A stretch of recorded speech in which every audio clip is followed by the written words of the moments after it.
So we have this collaboration that we've been developing with the Beijing Film Academy that we're really excited about.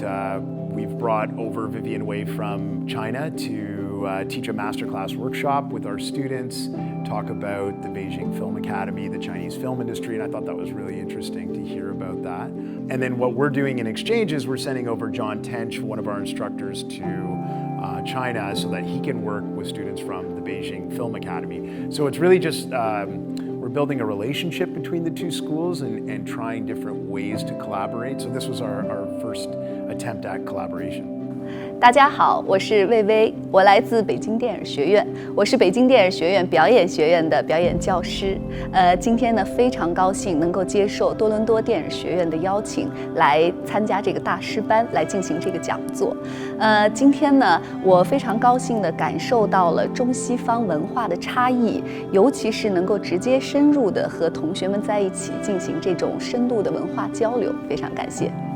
是这样，因为这也是我为什么这次对多伦多电影学院的这个讲座最感兴趣的一点，因为我自己本人也非常希望能够体验到不同的国家的学生，他们因为不同文化的原因、不同背景的原因，他们对于课堂的体验或者是对于课堂的理解是否是不一样的。那么今天呢，很不一样的是，首先这个来自不同的国家、不同的民族，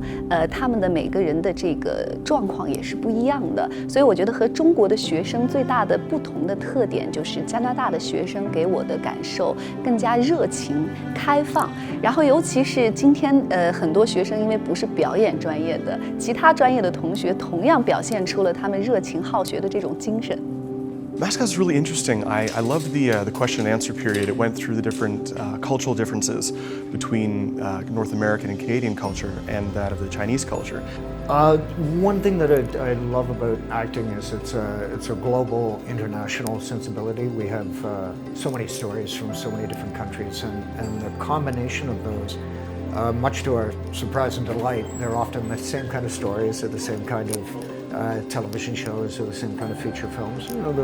the basic stories of mankind don't really change that much, culturally a little bit, and so I think any kind of meeting ground between two countries strengthens our resolve and our artistic abilities. As an actor, I think it's my role to portray what human behaviors and characteristics are.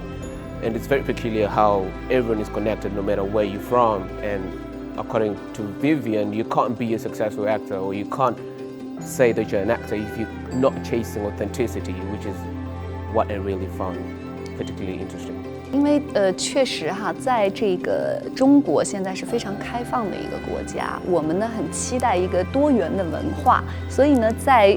北京电影学院，我们会经常做这种大师班的讲座，我们会请到意大利的，会请到美国的，包括这个俄罗斯的，会不同的国家和地区的老师，包括瑞士的，会来给我们上表演课，因为我们希望能够接受全球文化的这种多元化，尽管我们有背景的差异性、文化的差异性，但是我们还是觉得全球性比较重要。所以今天我也期待能够把我们中国的这种文化和这个北京电影学院的不同的文化来带到多伦多。